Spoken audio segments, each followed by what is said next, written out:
ይሄን ምስራችም ጅብሪል አለይሂ ሰላም እንደሰማ በፍጥነት ወደ ረሱላችን ሰለላሁ ዐለይሂ ወሰለም ቤት ተመለሰ። ረሱላችንም ሰለላሁ ዐለይሂ ወሰለም ለጅብሪል አለይሂ ሰላም አንተ ወንድሜ ጅብሪል አላሁ ተዓላ ምን አለህ?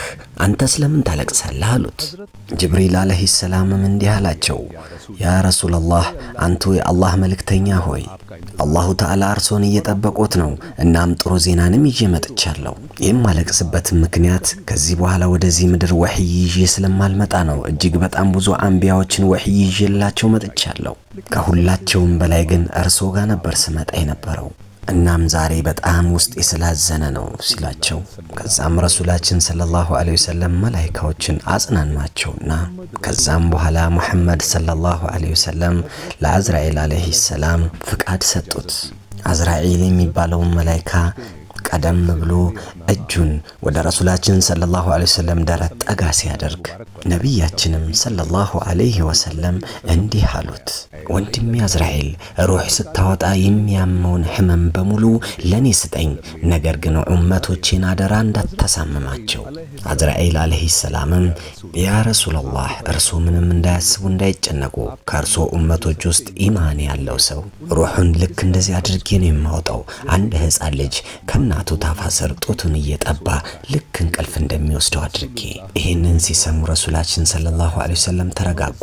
እናም በቀስታና በተረጋጋ በሙሉ ክብር ይሄ ስራም ተከናወነ። የረሱላችንም ሰለላሁ ዐለይሂ ወሰለም ሩህ ወደ አላሁ ተዓላ ዓርሽ ተላከ። ፋጢማ ረዲየላሁ አንሃና ኡሙል ሙእሚኒን አይሻ ረዲየላሁ አንሃ ምንም ሳይናገሩ ምላሳቸው ተቆልፎ ጸጥ አሉ። መላው መዲና ሐዘን አጠላበት። መሬቶችን በተወሰኑ ጊዜያቶች ጸጥ አሉ። ሁሉም መخلوቃቶች ሐዘን ላይ ወደቁ።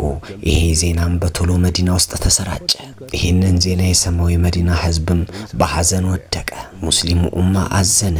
እግራቸው ስር መሬቱ እንደከዳቸው ሁሉ ታወቃቸው።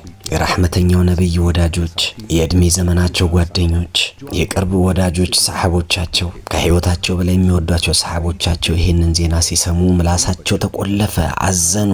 ቀሪዎችም እንደ ህፃን ተንሰቅስቀው አለቀሱ። አብዱላህ ኢብኑ አንስ የሚባል አንድ ሰሃባቸው ይህንን ዜና እንደሰሙ ራሳቸውን ስተው ወደቁ። በዚህ በኩል ደግሞ ቢላል ረዲየላሁ አንሁ ከመስጊድ ጥግ ስር ቆመው እያለቀሱ አዛን እንዴት ነው ምለው? እንዴት ነው በምላሴ ያንስም የምጠራው? ዛሬ በእኛ መሃል የሌሉትን ማንም ሰው ሊያሳምናቸው አልሞከረም። በሐዘንና በጭንቀት ተውጠው ወደዛ ወደዚህ መሮጥም ጀመሩ። ያገኙትን ሁሉ የኔን ነብይ አይታችሁታል እንዲህ እያሉ ይጠይቃሉ። ማንም ሰው ግን ምላሽ አይሰጣቸውም ነበር። ምክንያቱም ሁላቸውም በአንድ አይነት ስሜት ውስጥ ነው ያሉት። አንዳቸውን ማረጋጋት አልቻሉም። በዚህኛው በኩል ደግሞ ዑመር ረዲየላሁ አንሁ ዜናው እንደደረሳቸው ባለምጡቅ አእምሮ ጀግናና በሳል ሰሃባ የሚባሉት እየጮሁ እያለቀሱ ሰይፋቸውን መዘዝ አድርገው አውጥተው እናም እንዲህ አሉ፣ የኛ ነብይ አልሞቱም፣ ሞቱ ብሎ የሚል ካለ በዚህ ሰይፌ ነው 2 ቦታ የምከፍለው። እሳቸው እኛን ጥለው የትም ቦታ አልሄዱም፣ አሁንም ድረስ በመሃላችን አሉ እሳቸው። በዛኑ ሰዓት አቡበከር ረዲየላሁ አንሁ ወደዛ መጡና ይቀጥላል።